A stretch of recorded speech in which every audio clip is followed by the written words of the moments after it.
Welcome to be technical. तो मैं Gujarat maritime board का जो एग्ज़ाम हुआ था 5 दिसंबर को, उसके प्रोविज़नल आंसर की आए हुए हैं, उसका आंसर की डिस्कस कर रहा था विथ ब्रीफ एक्सप्लेनेशन। तो अभी तक 3 वीडियोज़ मैं अपलोड कर चुका हूँ, यानी up to question number 250 question तक डिस्कस कर चुका, यानी टोटल 150 क्वेश्चन टेक्निकल का डिस्कस कर चुका हूँ। ये एग्ज़ाम जीपीएससी कंडक्ट करती है, जिसमें टोटल 300 क्वेश्चंस होता है। 100 क्वेश्चन नॉन टेक्निकल का होते हैं और 200 क्वेश्चन टेक्निकल का होते हैं। तो 200 में 150 क्वेश्चन डिस्कस कर चुके हैं। तो इस वीडियो में हम देखेंगे लास्ट के 50 क्वेश्चन, यानी क्वेश्चन नंबर 251 से लेके 300 तक। ओके, तो स्टार्ट करते हैं वीडियो को। क्वेश्चन नंबर 251 है, ये कह रहा है कि टफनेस इंडेक्स क्या होता है। व्हाट इज़ टफनेस इंडेक्स, इसको कैसे डिफाइन करते हैं। तो टफनेस इंडेक्स को आई टी से हम डिनोट करते हैं। I T is equal to होता है I P upon I F. Okay, यानी plasticity index divided by flow index. So this is the ratio of plasticity index to the flow index is called as toughness index. इस तरह से इसको define करते हैं। तो आप ऑप्शन के में जाएंगे तो ऑप्शन नंबर बी जो है वो इसका करेक्ट आंसर है। That is plasticity index to flow index is the ratio of is ratio defined by toughness index. Okay, so question number 251 का क्या हो जाएगा, बी करेक्ट आंसर हो जाएगा। Question number 252, the water content of soil which represents the boundary between the plastic state and liquid state. Plastic state और liquid state के बीच का जो बाउंड्री है उस वाटर कंटेंट को क्या कहते हैं, है ना। तो देखिए इस तरह से आप दिखा सकते हैं कि ये बाउंड्री यहाँ से जो नीचे इधर आएगा दैट इज़ लिक्विड स्टेट में आएगा, है ना। इस वाले जोन में जो वो प्लास्टिक स्टेट में आएगा, ये वाला जो है वो सेमी सॉलिड में आएगा, इधर जो आएगा वो सॉलिड में आएगा। तो यानी लिक्विड और प्लास्टिक के बीच का जो बाउंड्री होता है उसको लिक्विड लिमिट कहते हैं। प्लास्टिक लिमिट और सेमी सॉलिड के बीच का जो रहता है उसको बोलते हैं प्लास्टिक लिमिट, और सेमी सॉलिड और सॉलिड के बीच का जो होता है उसको श्रिंकेज लिमिट कहते हैं। तो इस तरह से ये डिफाइन होता है।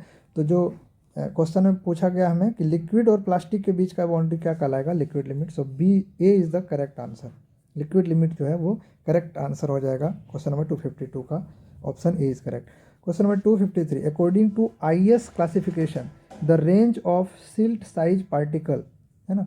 सिल्ट साइज पार्टिकल का रेंज क्या होता है।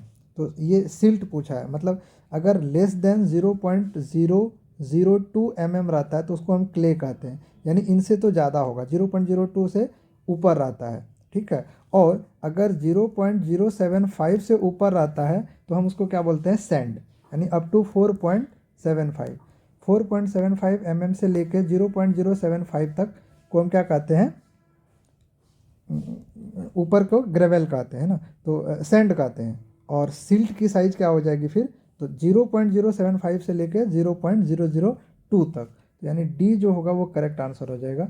0.075 mm से लेके 0.002 mm तक के साइज को कहते हैं सिल्ट। 0.002 से अगर कम रहेगी साइज तो उसको कहेंगे क्ले, और 0.075 से लेके 4.75 तक का जो साइज होगा उसको कहेंगे सैंड, और 4.75 से एबव जो होगा उसको कहेंगे ग्रेवल।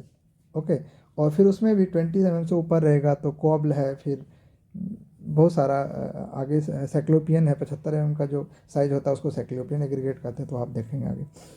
सो इसका करेक्ट आंसर क्या हो जाएगा, option number D is the correct answer. ये सिल्ट की साइज है। Question number 254, coefficient of permeability of soil. Coefficient of permeability of soil यानी के जो होता है उसको कोफिशिएंट ऑफ परमिबिलिटी कहता है।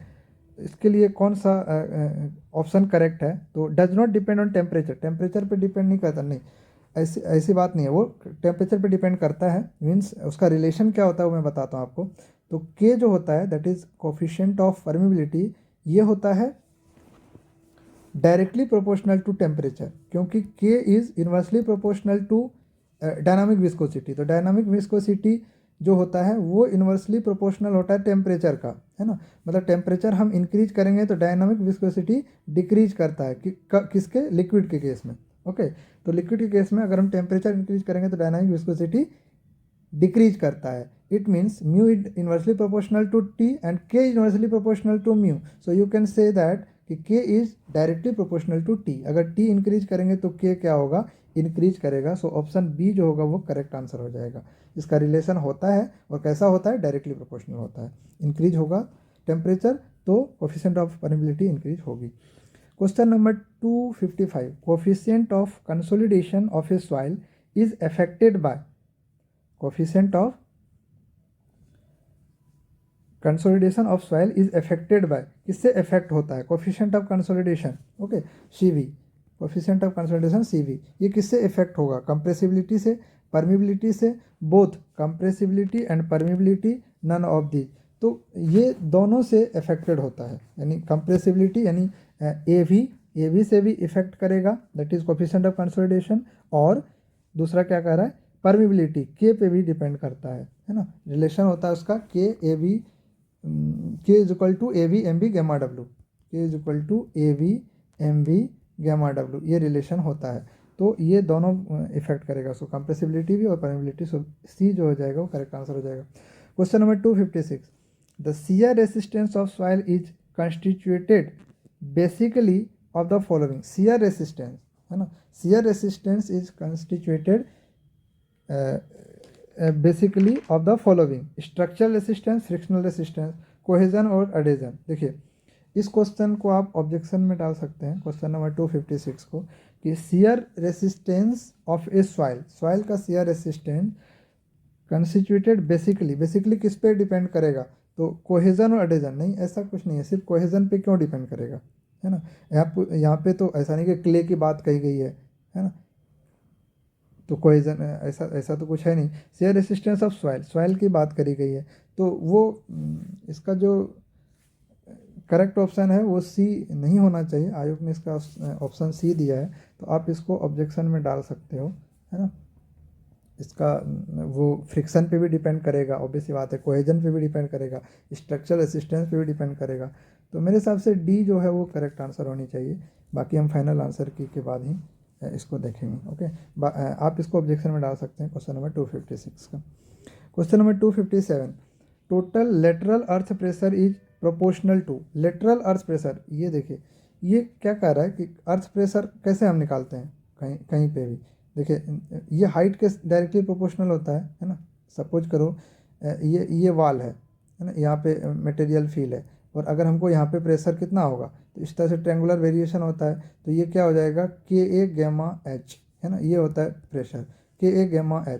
तो डायरेक्टली प्रोपोर्शनल टू, यानी प्रेशर जो है डायरेक्टली प्रोपोर्शनल टू H है। अगर मैं इसका फोर्स निकालूं, प्रेशर फोर्स अगर बोलता है, टोटल अर्थ प्रेशर फोर्स क्या होता है, तो हम क्या करते हैं, इसका एरिया ले लेते हैं, 1/2 KA gamma H into H, है ना।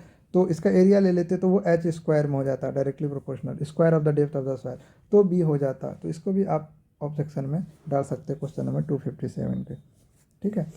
Limit of proportionality depends on, limit of proportionality depends upon, इसके आंसर 57 का ए हो सकता है ना, क्योंकि ये प्रेशर बोला है, तो मेरे हिसाब से तो ए होना चाहिए। बाकी इसका आप ऑब्जेक्शन में डाल दीजिए, फाइनल आंसर के का इंतजार करेंगे हम। Limit of proportionality depends upon, किस पे डिपेंड करता है, देखिए लिमिट ऑफ प्रोपोर्शनैलिटी जो है वो किस पे डिपेंड करता है ना। तो area of cross section, type of loading, type of material. तो अगर आप ऐसे देखें कि लिमिट ऑफ प्रोपोर्शनैलिटी मतलब stress is directly proportional to strain, stress is directly proportional to strain, strain को एप्सिलॉन से दिखाते हैं, और जब ये हटता है प्रोपोर्शनैलिटी साइन तो क्या आता है, sigma is equal to E upon epsilon. तो ये कहीं ना कहीं किस पे डिपेंड करता है, मटेरियल के टाइप यानी उसके इलास्टिसिटी पे, है ना। तो आप डायरेक्टली इसको कह सकते हैं कि सी जो है इसका करेक्ट आंसर है, कि टाइप ऑफ मटेरियल पे डिपेंड करता है ना। फिर फर्दर हम अगर स्ट्रेन को डिफाइन करें, स्ट्रेन इक्वल टू क्या होता है, delta L upon L, delta L upon L. तो स्ट्रेन जो हो जाए वो मतलब किस पे, डेल्टा एल अपॉन एल। फिर आप डेल्टा एल को भी अगर कैसे निकालें तो वो लोड पे डिपेंड करेगा, है ना, यानी PL अपॉन AE, अगेन ई आ गया, लेंथ आ गया, है ना। तो फिर स्ट्रेस को भी मैं लिख सकता हूँ P upon A, P upon A, तो P will get cancel, A will get cancel, है ना। इस तरह से वो कहीं ना कहीं आके क्या होगा, टाइप ऑफ मटेरियल पे डिपेंड करेगा। सो क्वेश्चन नंबर 258 का करेक्ट ऑप्शन क्या हो जाएगा, C, type of material. Question number 259, elongation delta is equal to, तो देखिए डेल्टा इज इक्वल टू क्या होता है, P L upon A E, है ना। अगर एक्सेल इलोंगेशन की बात करें तो delta is equal to P L upon A E, option C जो हो जाएगा वो करेक्ट ऑप्शन हो जाएगा, करेक्ट आंसर हो जाएगा। The relationship between Young's modulus elasticity, देखिए Young's modulus elasticity E bulk modulus K Poisson ratio mu, इसमें रिलेशन होता है E is equal to 3K1 - 2 mu. तो बहुत ही बेसिक क्वेश्चन, डायरेक्ट फार्मूला पूछ रखा है, तो ऑप्शन सी जो होगा वो करेक्ट हो जाएगा, 3K1 - 2 म्यू, है ना। यहाँ पे सिर्फ यंग्स मॉडुलस, बल्क मॉडुलस और पॉइजन रेशियो रिलेशन पूछा। अगर शियर मॉडुलस दिया रहता तो क्या होता, E is equal to 2G1 + mu. Okay, तो इस तरह से आप रिलेशन डायरेक्ट फार्मूला पूछ रखा है, तो इसका करेक्ट ऑप्शन सी हो जाएगा। The maximum stress produce in A bar of tapering section, देखिए टैपरिंग सेक्शन कैसा होता है, एक एंड पे डाया ज़्यादा रहेगा, दूसरे एंड पे कम हो जाएगा। ठीक, क्या करें, मैक्सिमम स्ट्रेस कहाँ प्रोड्यूस होगा, तो जहाँ डाया कम होगा वही ना मैक्सिमम स्ट्रेस होगा। तो यहाँ पे डाया कम है तो मैक्सिमम स्ट्रेस स्मॉलर एंड पे होगा। ठीक है, तो ये जो हो जाएगा वो करेक्ट आंसर हो जाएगा। Rate of change of bending moment is equal to, bending moment को डिफ्रेंशिएट करते हैं, मतलब D M upon rate of change of bending moment, है ना, D M upon D Y. ये जो होगा rate of change of bending moment जो होगा वो क्या देता है, शियर फोर्स देता है, क्या देता है, शियर फोर्स। ठीक है, मतलब शियर फोर्स से 1 डिग्री ज़्यादा होता है बेंडिंग मोमेंट, है ना। शियर फोर्स 1 डिग्री ज़्यादा होता है लोडिंग से, मतलब अगर हम शियर फोर्स को D S upon D Y shear force का डिफ्रेंशिएट करेंगे तो वो हमें क्या देगा, लोडिंग डायग्राम देगा, है ना, लोड देगा। ओके, तो slope of bending moment diagram give you shear force, slope of shear force give you the loading diagram. तो करेक्ट ऑप्शन इसका क्या हो जाएगा, ए।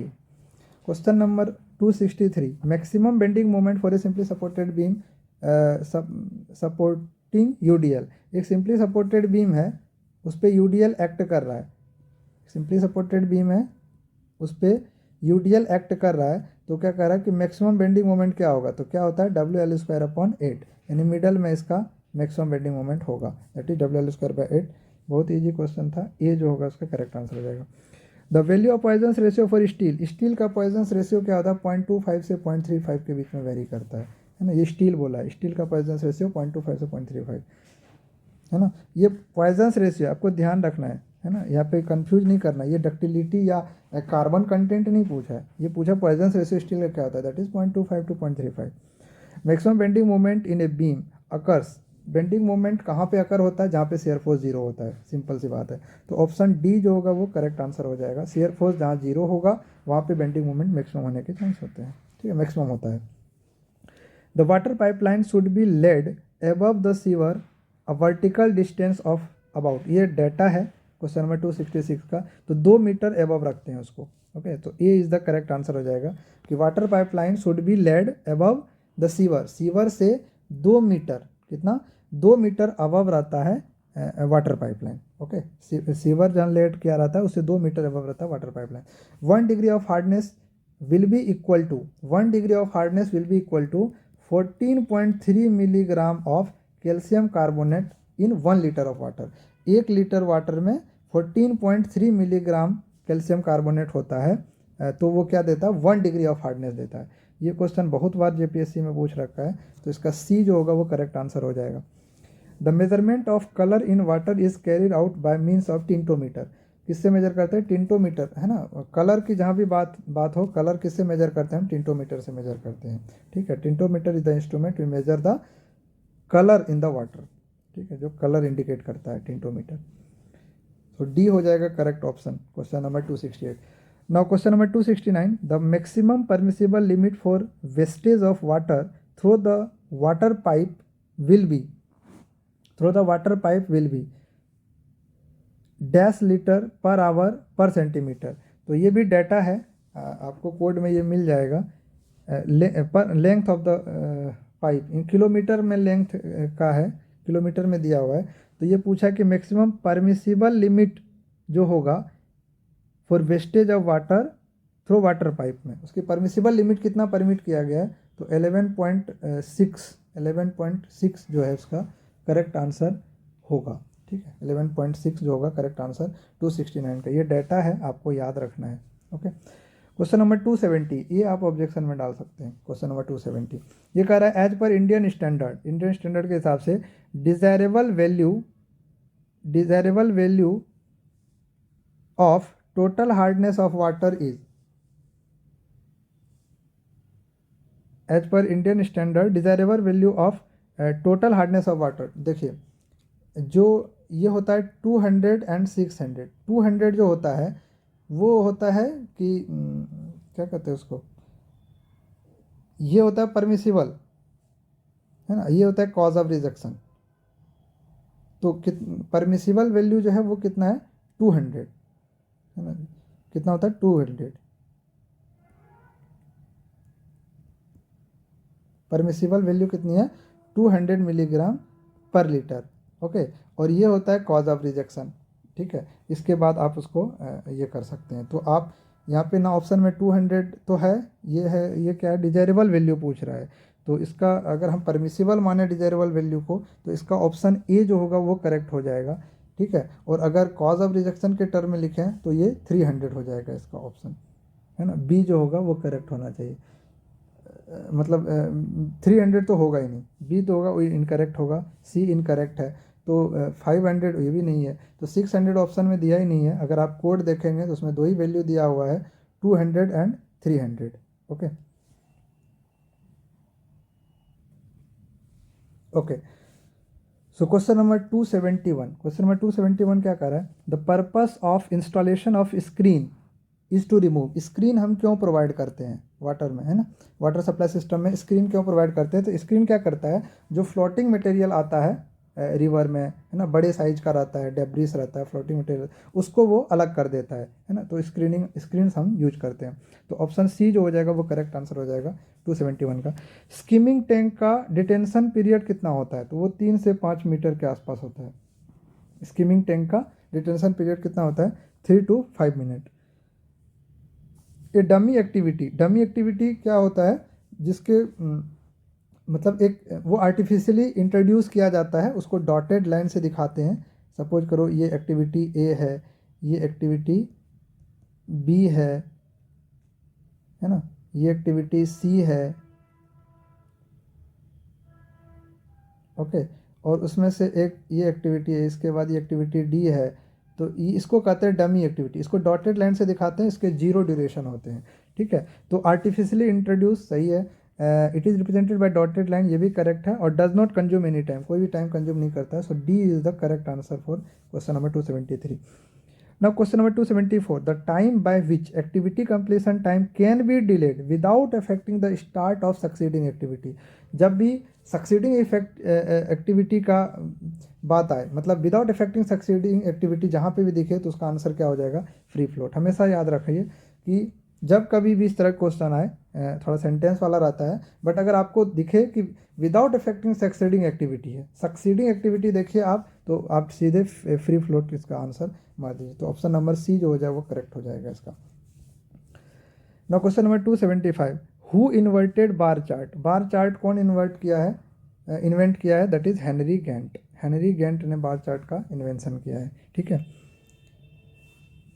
Now drag line is use for, हालांकि विलियम हेनरी ने इसको इनिशियली दिया था, तो इस क्वेश्चन को आप ऑब्जेक्शन में लिख सकते हैं 275 को। बाद में गेंट ने क्या किया था, इम्प्रूवमेंट ओवर बार चार्ट किया था। हेनरी गेंट बार चार्ट के ऊपर इम्प्रूवमेंट किया था, एक माइलस्टोन, है ना, वो करके उसमें दिखाया था। ठीक है, कि आप पार्सली कोई एक्टिविटी कंप्लीट हो गया तो उसको आप डिनोट कर सकते हो, दिखा सकते हो। तो स्टार्टिंग में तो हेनरी विलियम है, बट मॉडल में हेनरी गेंट ही दिया है, तो आप इसको ऑब्जेक्शन में डाल सकते हो इस क्वेश्चन को। ठीक है, हेनरी गेंट सिर्फ इम्प्रूवमेंट किया था उसका, तो विलियम हेनरी भी इसका जो इन्वेंशन है बार चार्ट का वो भी हो सकता है, ये भी करेक्ट हो सकता है। ठीक है, question number 276, drag line is use for. Drag line क्या है, ये एक्सकेवेटिंग इंस्ट्रूमेंट है। ड्रैग लाइन है ना, इस एक लंबा वायर लगा रहता है, इसमें केबल लगा रहता है। तो ये क्या करता है कि जो लूज सॉइल होता है, जैसे नदी में है या रिवर में है, सॉरी क्या कहते हैं, सी साइड पे जो कंस्ट्रक्शन होता है, तो उसके नीचे का जो जितने भी लूज मटेरियल, लूज सॉइल है, उसको पूरा एक्सकेवेट करके बाहर निकालता है। ठीक है, तो क्या कहता है, एक्सकेवेशन बिलो द ग्राउंड नहीं, इसके लिए हो यूज होता है, जस्ट बिलो, जहाँ खड़ा रहता है उसके नीचे, तो हो बोलते हैं उसको। The bulk excavation loose soil below the on track level, हाँ अपने ट्रैक लेवल के नीचे का जो मटेरियल है, लूज मटेरियल, उसको एक्सट्रैक्ट करता है, तो हम ड्रैग लाइन बोलते हैं। ओके, कंपैक्शन ऑफ अर्थ नहीं, कंपैक्शन मटेरियल था ही नहीं, हॉरिजॉन्टल ट्रांसपोर्ट ये भी नहीं है। ठीक है, तो इसका करेक्ट आंसर बी हो जाएगा। Question number 277, full form of PERT, PERT का फुल फॉर्म क्या होता है, तो 2 इजी क्वेश्चन है, programme evolution review technique, programme evolution review technique. Question number 278, the full form of CPM, critical path method, है ना, critical path method is the full form of CPM. Question number 279, the number of independent equation to be satisfied for static equilibrium in plane structure. देखिए plane structure है तो कितने चाहिए, 3 चाहिए, summation of F X, summation of F Y and summation of moment about any point is equal to 0। तो ये 3 equation चाहिए हमें प्लेन स्ट्रक्चर के लिए, तो ऑप्शन क्या हो जाएगा, सी इज द करेक्ट आंसर। अगर ये स्पेस रहता तो 6 हो जाता, ठीक है, तब डी होता, ये होता है स्पेस के लिए, 3D के लिए। Okay, now the fixed, question number 280, the fixed support in real beam, real beam का फिक्स सपोर्ट कंजुगेट बीम का फ्री हो जाता है। मतलब अगर हम ऐसे बोलें कि ये एक बीम है, इसका ये रोलर है, ये यहाँ पे दोनों हिंज है, तो ये फिक्स सपोर्ट जो है वो क्या हो जाएगा, ये अगर रियल बीम है तो कंजुगेट बीम में ये फ्री हो जाएगा, ये इंटरनल हिंज रोलर में कन्वर्ट हो जाएगा, ये हिंज रोलर या हिंज में कन्वर्ट हो सकता है। तो इसका करेक्ट आंसर क्या हो जाएगा, सी, फ्री इंड कंजुगेट में, फिक्स्ड रियल में कंजुगेट का फ्री हो जाता है। ठीक है, फ्री एंड हो जाता है। Bending moment at any section in A conjugate beam, bending moment conjugate beam का बेंडिंग मोमेंट रियल बीम का क्या देगा, डिफ्लेक्शन देगा। और कंजुगेट बीम का, देखिए फिर से मैं बताता हूँ, बेंडिंग मोमेंट कंजुगेट बीम में और एक्चुअल बीम में बेंडिंग क्या हो जाएगा, वो डिफ्लेक्शन हो जाएगा। ठीक है, और शियर फोर्स कंजुगेट बीम में स्लोप हो जाएगा रियल बीम में।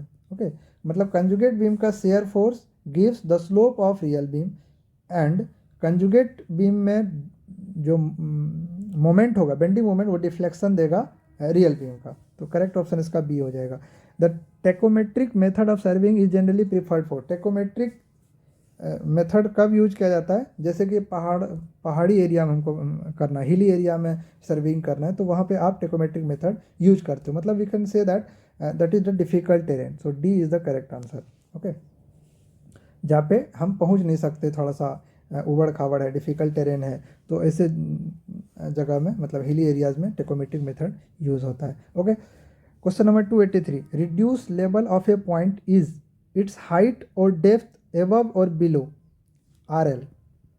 रिड्यूस लेवल मतलब R L, reduce level of a point is its height और डेप्थ एबव और बिलो। तो एज्यूम्ड डेटम, हम कुछ एज्यूम करके चलते हैं, जैसे मीन सी लेवल है हमारा, तो उस हिसाब से हम एक एज्यूम करके चलते हैं कि सपोज यहाँ पे जितना भी आएगा इसका डेटम है 1000, तो इसके ऊपर जितना भी होगा वो इसका आर एल हो जाएगा, रिड्यूस लेवल। ठीक है, तो 1000 प्लस सपोज ये 1.125 हो जाएगा, तो क्या हो जाएगा 1000 1.125, है ना, ये इसका आर एल हो जाएगा। तो क्या होता है, द एज्यूम डेटम के अबव और बिलो, तो B is the correct answer. Question number 284, a dumpy level is preferred to determine the elevation of a point. Dumpy level क्या करता है, जहाँ पे फ्लैट ट्रेन है ना, वहाँ पे आप फ्रीक्वेंट लेवलिंग कर सकते हैं डंपी लेवल से, है ना, बहुत स्पीड में जल्दी में कर सकते हैं डंपी लेवल पे। तो जो डंपी लेवल है वो जनरली प्रीफर्ड किया जाता है, is preferred to determine the elevation of point of lying moderately flat terrain, moderately flat terrain. Okay, hill में नहीं करते, हिल में टेकोमेट्री अभी बताया मैंने। लेइंग ऑन लाइन ये भी नहीं होगा, लेइंग ऑन लाइन का क्या मतलब हुआ। ऑन ए कंटूर ग्रेडियंट ये भी नहीं होगा, कंटूर ग्रेडियंट पे भी नहीं। एक फ्लैट ट्रेन है मॉडरेटली, तो हम वहाँ पे डंपी लेवल यूज कर सकते हैं फ्रीक्वेंटली। ठीक है, चेंज पॉइंट क्या होता है, चेंज पॉइंट होता है कि आपने यहाँ से सर्विंग स्टार्ट किया, अब यहाँ से जितने भी रीडिंग हो आपको दिख रहा है, आप जहाँ तक पहुँच सकते हैं, रेंजिंग रॉड्स ले जा सकते हैं, वहाँ तक आपने सर्विंग कर लिया। अब इसके बाद यहाँ पे पहाड़ आ गया, यहाँ नहीं दिख रहा है, तो आपको ये इंस्ट्रूमेंट शिफ्ट करना पड़ेगा। तो आप यहाँ से यहाँ पे इंस्ट्रूमेंट को शिफ्ट कर दिए, है ना, जहाँ से ये भी स्टेशन दिखे ये भी दिखे, फिर इसके इस साइड का भी आप सर्विंग कर सकते हैं। तो यहाँ से इंस्ट्रूमेंट को जो यहाँ शिफ्ट किया, इसको क्या कहते हैं, चेंज पॉइंट। तो चेंज पॉइंट पे क्या होता है, तो देखिए क्या कर रहा है, change point the instrument station that are change from one position to another position. तो चेंज पॉइंट में इंस्ट्रूमेंट स्टेशन को सेट ये करता है। इसका करेक्ट आंसर ए होना चाहिए मेरे हिसाब से। बी को देखते हैं, the staff station that are change from point to point. Staff station change करते हैं तो उसको चेंज पॉइंट नहीं बोलते हैं, स्टाफ स्टेशन तो चेंज होते ही रहता है, ठीक है। इंस्ट्रूमेंट स्टेशन चेंज होता है तो चेंज पॉइंट कहते हैं, ठीक है। तो बी तो होगा नहीं। The staff station of non elevation, नहीं ये भी नहीं है। Staff elevation of non elevation को चेंज पॉइंट नहीं कहते। The staff station where back side and fore side reading are taken. Staff station I think ये नहीं होता है, आप इसको ऑब्जेक्शन में डाल सकते हैं क्वेश्चन नंबर 285। इसका आयोग ने आंसर डी दिया है, बट मेरे हिसाब से इसका आंसर ए होना चाहिए। इंस्ट्रूमेंट स्टेशन होता है ना कि staff station. Instrument station change होता है one position to another position. Question number 286, a theodolite can measure. Theodolite क्या मेजर करता है, हॉरिजॉन्टल वर्टिकल एंगल मेजर करता है। तो देखिए डिफरेंस इन लेवल, तो उससे आप लेवल भी निकाल सकते हो, है ना, लेवल डायरेक्ट लेवल दे देगा आपको। Bearing of a line, line की बेयरिंग निकाल सकते हैं, बी तो करेक्ट है ही, that is angle. Zenith angle, अब ये जेनिथ एंगल क्या होता है ये पता नहीं, बट आप 286 क्वेश्चन नंबर 286 भी आप ऑब्जेक्शन में डाल सकते हैं, ठीक है। क्वेश्चन नंबर 286 को आप ऑब्जेक्शन में डाल सकते हैं, ओके। तो इसका करेक्ट आंसर मेरे हिसाब से तो बी होना चाहिए, बट ये कह रहा है कि difference in level, level difference भी नहीं।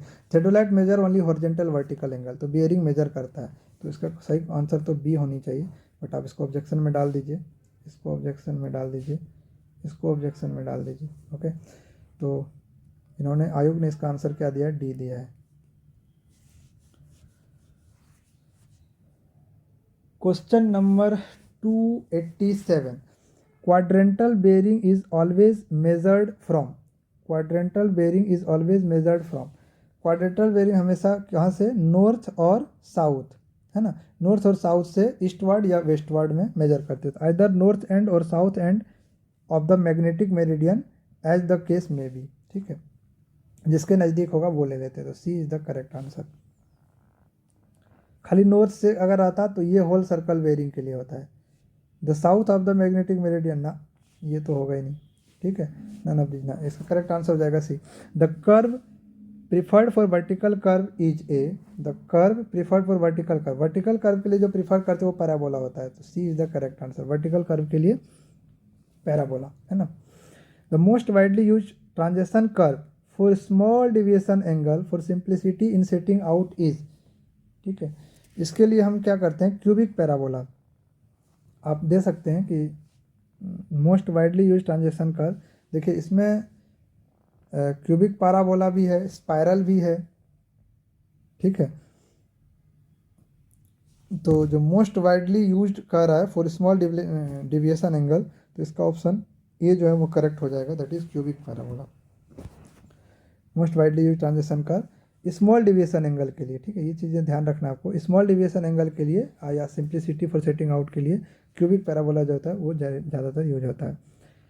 It is the birth place of legendary character Sudama. Sudama का बर्थ प्लेस वडोदरा में है, ठीक है। Who was suppose to lord Krishna best friend, तो वडोदरा में ही ये मंदिर है, कीर्ति मंदिर, इसलिए बर्थ प्लेस जो है वो ए जो है करेक्ट आंसर हो जाएगा। Sorry, who was suppose to lord Krishna best friend, ठीक है। तो सीधे आप समझिए कीर्ति मंदिर वडोदरा में, इसलिए ये वडोदरा जो वो बर्थ प्लेस है सुदामा का, तो इसका करेक्ट ऑप्शन कीर्ति मंदिर ही हो जाएगा। लेंथ ऑफ सरदार सरोवर, ये क्वेश्चन रिपीट हो गया है, सेम क्वेश्चन में ही रिपीट हो गया है, ये पहले भी आ चुका है। तो आप इसका जो करेक्ट आंसर होगा वो होगा 1210 metre, okay. The full reservoir level, ये जो फुल रिजर्वायर लेवल है सरदार सरोवर डैम का, इसकी डिटेल आपको मैं पहले बता चुका हूँ कि जेपीएससी का जो मेरा प्लेलिस्ट बना हुआ है उसमें बहुत सारे वीडियोस प्रीवियस ईयर के क्वेश्चन का मैं ऑलरेडी बना रखा हूँ, तो उसमें भी आप देखेंगे तो आपको ये डिटेल मिल जाएगा फुल रिजर्वायर लेवल का। तो उसकी जो वैल्यू होती है वो 455 फीट होता है, ठीक है। Full reservoir level of Sardar Sarovar dam is 455 feet. कभी कभी इसको मीटर में भी पूछ लेता है, तो आप उसको कन्वर्ट करके भी याद रख सकते हैं। Catchment area of river above Sardar Sarovar dam, Sardar Sarovar dam के above catchment area 88,000 square kilometre होता है। The basin area of Narmada river in Gujarat is, basin area of Narmada river in Gujarat that is 9894 square kilometre. कितना? 9894 square kilometre is the basin area of Narmada river. 9894 square kilometre, 9894 square kilometre basin area. Height of Statue of Unity, ये question भी बहुत बार पूछ चुका है GPSC में कि statue of unity बहुत ही फेमस है, उसकी हाइट कितनी है? 182. ये काफ़ी बार न्यूज में आते रहता है. 182 मीटर जो है वो height of Statue of unity. Statue of unity के बारे में डिटेल जो प्रीवियस वीडियो मैं अपलोड कर रखा हूँ उसमें आपको मिल जाएगा, आप उसमें जाके देख सकते हैं. Question number 296. If the end B of a continuous beam A B C, एक कंटिन्यूस बीम है ए बी सी, यानी A B C. If the end B of a continuous beam A B C sink down, end B जो है sink down, the moment at A पे moment क्या होगा? तो ए पे मोमेंट क्या हो जाएगा? निगेटिव होगा. देखिए अगर बी को थोड़ा सा सेटल कर देंगे इतने से, तो ए पे मोमेंट क्या हो जाएगा? तो ए पे मोमेंट क्या हो जाएगा? ये थोड़ा सा इस तरह से मोमेंट आया, that is 6EI delta upon L square, है ना. तो ये इस डायरेक्शन में हो जाएगा. तो ए पे मोमेंट क्या हो जाएगा? डिक्रीज करेगा उसको, है ना, जस्ट अपोजिट डायरेक्शन में, तो वो निगेटिव हो सकता है. Okay, so B is the correct answer. 296 का बी जो हो जाएगा करेक्ट आंसर हो जाएगा. Stiffness factor for a beam fixed at one and freely supported eight other and. क्या कह रहा है कि अगर इस तरह का बीम है ना, एक एंड पे फिक्स है, अदर एंड पे सिंपली सपोर्टेड है, तो उसके लिए स्टिफनेस क्या होता है? तो आपको पता है स्टिफनेस क्या हो जाएगा? That is 4EI upon L. Far and fix रहेगा तो क्या होता है? 4EI अपॉन एल, है ना. That is stiffness. स्टिफनेस मतलब m बाय थीटा, यानी ml अपॉन EI हो जाता है. ml अपॉन 4EI थीटा की वैल्यू, तो m by theta equal to 4EI upon L. So correct option is B. B is the correct answer.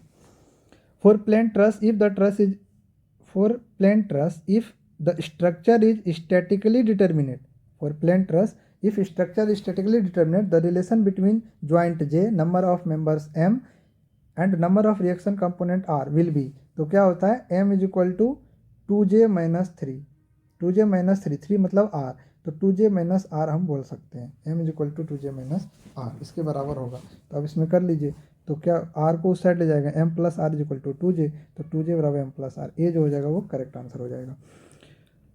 Next है a door is design as, देखिए 8DS20, है ना. इस तरह से अगर लिखा गया है तो जहाँ पे D और S क्या डिनोट करता है? तो D मतलब होता है डोर और S मतलब होता है शटर, है ना, सिंगल शटर. D मतलब हो गया डोर, S मतलब हो गया सिंगल शटर. तो ऑप्शन में जाएंगे तो door opening and single shutter, ये जो हो जाएगा वो करेक्ट आंसर हो जाएगा. ठीक है, बाकी सब में देखिए डबल डबल डबल, तो ये नहीं होगा. डी मतलब डबल नहीं है, डी मतलब यहाँ पे डोर है. Selection of size, shape, location and number of Windows in the room depends on. Window का लोकेशन, साइज, शेप, ये किस पे डिपेंड करेगा? तो ये साइज, रूम के साइज पे भी डिपेंड करेगा, है ना. देन लोकेशन, रूम के लोकेशन पे भी डिपेंड करेगा. डायरेक्शन ऑफ विंड, विंड का डायरेक्शन क्या है, मतलब एज पर बिल्डिंग बायोलॉज से ये क्वेश्चन है, बायोलॉज के हिसाब से, बायोलॉज. ठीक है, तो इसका करेक्ट आंसर क्या हो जाएगा? डी. ये सब पे डिपेंड करेगा, लोकेशन पे भी, डायरेक्शन पे भी, रूम के साइज पे.